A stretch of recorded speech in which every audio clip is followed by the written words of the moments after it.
Ricardo Milos is cancelled. No more Ricardo memes. Ricardo memes are done. And where did this decree come from, you ask? It came from the man himself. Ricardo Milos says, no more memes, guys. So in a recent turn of events of the things I never thought I would be talking about in my entire life, it's Ricardo Milos, gay porn site, and the rights holders for that said video content. In an article by a blog called GamePow, I saw Ricardo Milos' official statement on his meme status. And we're gonna get into that, and we're gonna kind of break that down and have a little bit of an argument against what Ricardo Milos is saying here. But for those of you that are woefully ill-informed, I'm gonna give you a quick TLDR on who Ricardo Milos is, because I have a feeling that it kind of just backs up my argument a little bit here or there. Anyway, Ricardo Milos is an adult video star. He is a porn star. He has made pornography, and there's nothing wrong with that. He's worked for a site called jockbutt.com, which on jockbutt.com, they make videos similar to the one we all know of Ricardo Milos, and it's full of dudes that all look like him as well. It's a website. Now, because of this dance and the song, Ricardo Milos has become this sort of international meme, a dancing man that is tricking people when they click on a video, you know, kind of like a modern day Rickroll. Now, Ricardo has heard about his meme status post doing this video, which seems to be a bit old now, but point of the matter is he found out about his meme status, and he is definitely not happy about it. Which is where we come to today's conflict, right? Because I made a statement on Twitter saying that, you know, Ricardo Milos, he's a dick for his argument based on this. But one cannot simply call someone with a dick without having a good reason for doing so. So I'm going to back up this argument right here and really address some of the claims that you guys brought to me, because I have a feeling there are a lot of the complaints or arguments that other people have brought up. And allow me to explain what I mean by that is that previous to this, when I was researching this, I had looked for other articles reporting on this, and they did the same exact thing. One, dailydot.com, you guys should probably like put the statement in your articles, okay? Is it really that hard? You just have to copy paste quote. Like, are you kidding me? Anyway, they basically inferred what Milos' argument was, which is kind of the issue there, and also left out a lot, which is just disingenuous to both Milos and to people reading your site. So yeah, good job, guys. So with that being said, I am going to read Ricardo Milos' full official statement. Now, Ricardo's statement starts initially with addressing the claim that Ricardo Milos is dead. Because when you Google Ricardo Milos in Google, it predictively asks if Ricardo is dead. So Ricardo was like, I'm not dead, I'm doing fine. So that is what his statement starts out with. So what he says is, not sure where all these rumors started or why, but I'm doing great. I live in Fort Myers, Florida. My son is 13 now, in middle school, so I've been a busy dad. My son is an honor roll student in the gifted program. He excels in sports, playing soccer, basketball, baseball. He's also playing the saxophone in band next year.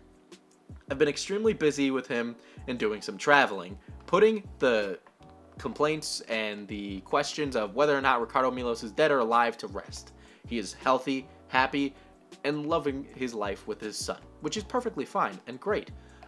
Then he went on to address his meme status and the meme status at large, saying, I came here to post this message to stop all the emails about some memes that have been illegally made from my dance video I did for the website jockbutt.com. I was paid for that performance and signed a release for jockbutt.com only to use that material.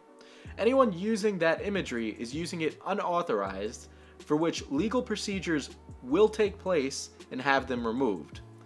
Thank you all, my fans who have contacted me about this meme thing. However, it benefits me in no way.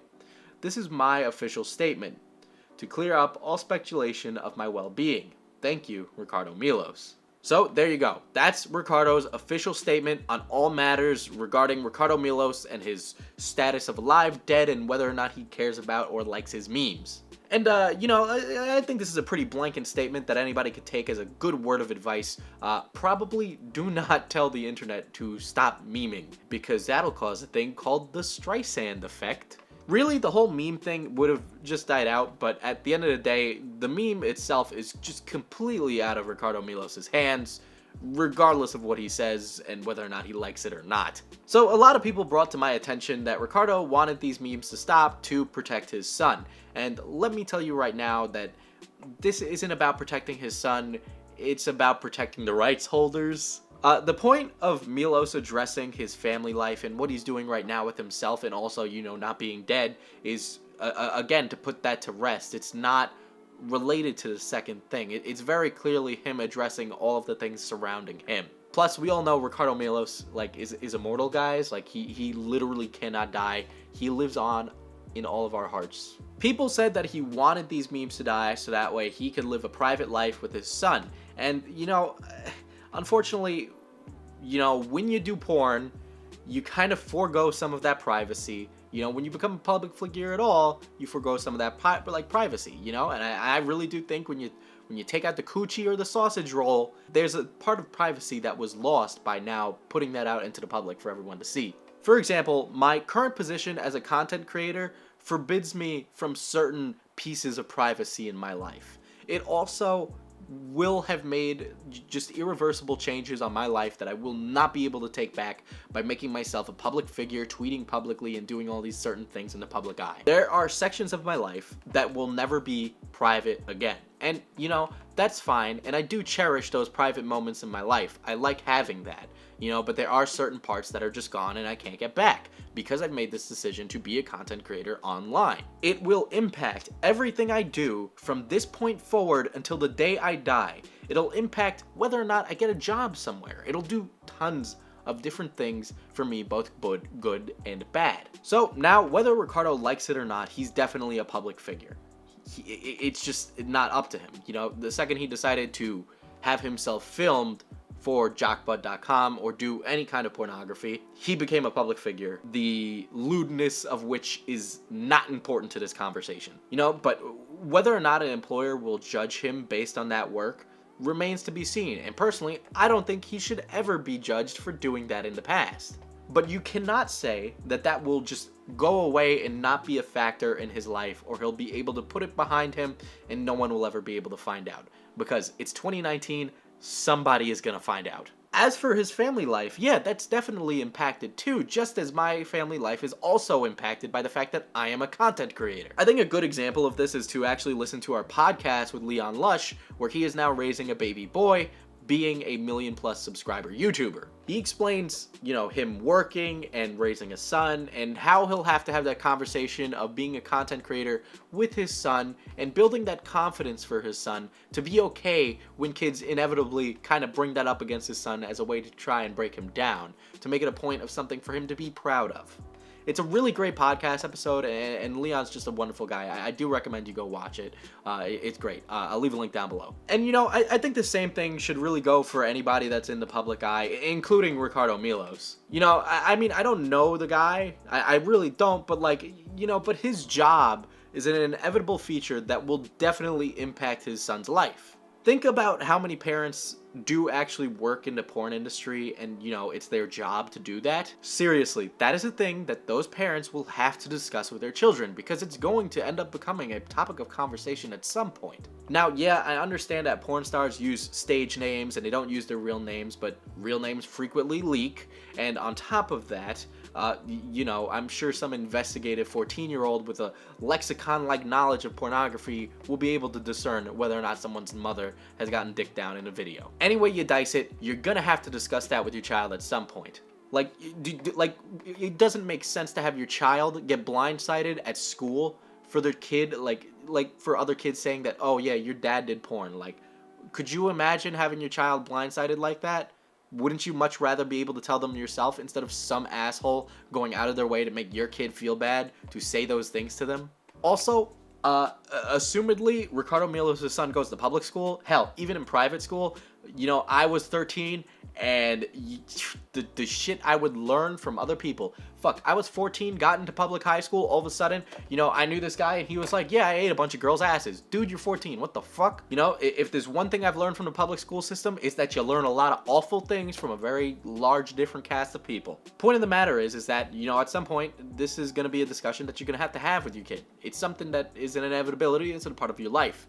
Like I said, when you make those choices, they're irreversible. You've made a conscious decision to make this part of your career, make this part of your legacy, and I'd really say, hey, own it. And don't get me wrong, I really understand wanting to protect the innocence of your child. You know, it's like, I'm not a dad, but like I got a younger brother, and you really expose a kid to a lot when they get on the internet. Trust me, I've met young people who have been exposed to quite a bit. There are a lot that have a good head on their shoulders, you know, and then there's a lot who have a bad head on their shoulders, and they're poor characters of judgment. You know, it's just the roll of the dice in that case. But what I think is really important here, and really the main factor and takeaway with the whole kid argument, right, is that this is inevitability. So, since it's inevitability, we should be having good conversations, right, and healthy education about these things. We shouldn't be hiding it from them. Do I think you should be telling a 4-year-old? Yeah, probably not. So no, I don't think this is about Milos' son.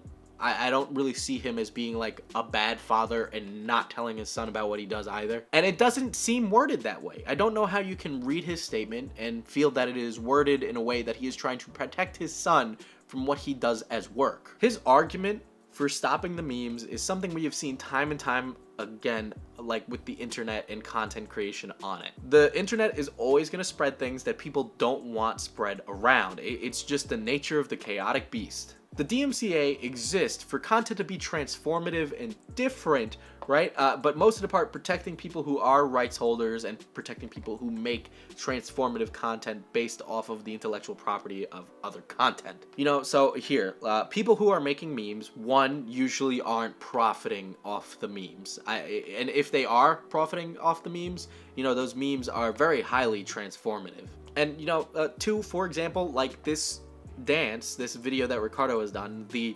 nature of the video has changed significantly by the fact of it becoming a meme, which I really do think is one of the main requirements for what makes content transformative or not.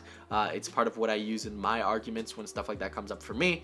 But here's the thing, right?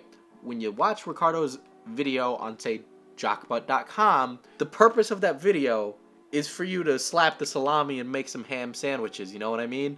But when you watch like a Cyrenaic meme of Ricardo Milos flying through the air fighting Superman, that is not the same thing.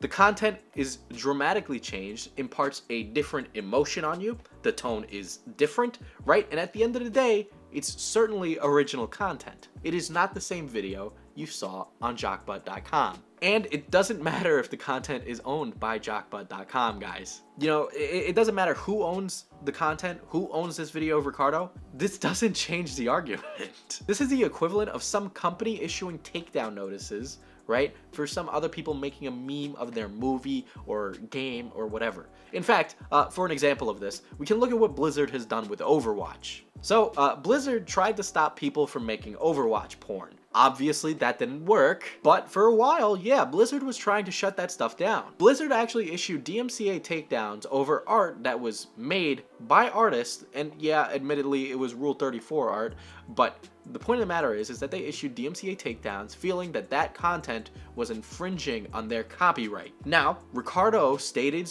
very explicitly, anyone using this imagery is using it unauthorized, for which legal procedures will take place to have them removed. This is the same thing as with Blizzard. It really is. You know, people are making transformative memes, people are making transformative art, and then they're saying, yeah, well, we own this, so you can't. If they did start taking legal action against these memes, right, we would see the same exact thing that we saw between Blizzard and those porn artists, where porn artists start making porn more to spite Blizzard. Now, as a person, I really don't, you know, hate Ricardo. I don't have anything against him, you know? I don't dislike him outside of this. I really don't think, you know, this is even like a just out of left field opinion for him to hold, you know, but I do prioritize the free transfer of information and the sharing of memes over what Ricardo feels. The memes, in my opinion, should remain positive, you know, and when I look at Ricardo Milos memes, yeah, they usually are positive, and people in the comments of those memes are saying shit like Ricardo Milos is a god, Ricardo Milos is like hot, and all this like shit, you know? So I really don't think they're meant to be at Ricardo's expense. And I understand memes around your work or people making jokes surrounding your work is kind of a defeating thing, you know, and I get that as a content creator. You know, I do relate to Cardo in that respect. You know, I don't make porn, obviously, but like, I do get where he's coming from in this case. You know, sometimes I see memes that go around about myself. You know, the memes are certainly, I would say, unfunny, uncouth, rude, you know, and those guys, like these people on the internet, they're not my friends. I don't know who they are. Why the fuck are you joking around with me like you are my friends? You know, but I see those memes and I just have to let them run their course. And the reason for that is if I bring them up all the time, they're gonna stick around forever. Don't get me wrong though, I would be a hypocrite if I said that I'd never put my foot down at shit or memes before, because I certainly have. I just think that Ricardo is putting his foot down in the wrong way, in a way that he'll twist his ankle and really tarnish his image. I much prefer the memes that do stick around with Ricardo are positive and do reflect positively on him, because that's what people are going to see when they look him up. You know, and that is something I'd want for anybody. You know, I'd much rather have a nice, funny meme rather than like some random fucko on the internet being like a Dark Side Phil and getting caught jerking off on a live stream. Granted, there's a lot with Dark Side Phil. That's a story for another day. Would be a great video though. Maybe I'll do it in the future. Memes shouldn't be at his expense though. I really don't think they should, and I don't think they are. But the absurdity of memes in general could lead anybody who's not really internet language savvy to think that those jokes aren't meant in a mean-spirited way. I bet you, if anything, Ricardo does feel like those memes have personally slighted him. I think Ricardo is making the wrong call on the memes here. I really do think that. You know, I do get where he's coming from, and I get the point of that is the rights holder's video. But then again, there's something with fair use, and we have to protect fair use on the internet. You know, the rights holders and who owns this video is Ricardo's main crux of an argument. That is definitely it, right? But we have to draw a line in the sand about content that's transformative and be protecting that online. Do I think Ricardo is really unjust in arguing that people shouldn't repost his work? I'm conflicted on that. I really am. You know, he wants to feel respected and have his work protected, and I get that. But again, this is the internet, and it's not up to any of us. It's up to the collective insanity of the internet at large. You know, I think any artist can get behind what is at the heart of Ricardo Milos' statement. Justin Whang actually has a similar video about this in which he discusses the photographer of the Plastic Love album cover or single cover. So, you know, at the end of the day, Ricardo or jockbutt.com, please, for the love of God, don't be taking legal action against fucking memes. Are you kidding me? I don't want to see that happen. I really don't. I don't want to see that happen to Ricardo. I think it's going to be an ultimately bad thing. And, you know, I do think he's being a bit of a dick. You know, I understand why he feels hurt, but I think it's just a matter of understanding the language of the internet, which is hard. So, yeah, that's my full-on argument about Ricardo Milos. If you'd like me to sum it up in a TLDR because you spaced out, it's not about his kid. It's not about his privacy, because then he wouldn't put his penis on the internet. It's about who owns the video, right? And it's about people who make memes that are original versus people who just repost. So, at the end of the day, guys, if you would like to support the channel in any which way, make sure to subscribe, hit the bell notification because YouTube does not know what that means. And then, yeah, go right ahead and support the channel over by going into the socials. Follow me everywhere on social media at FPS Diesel.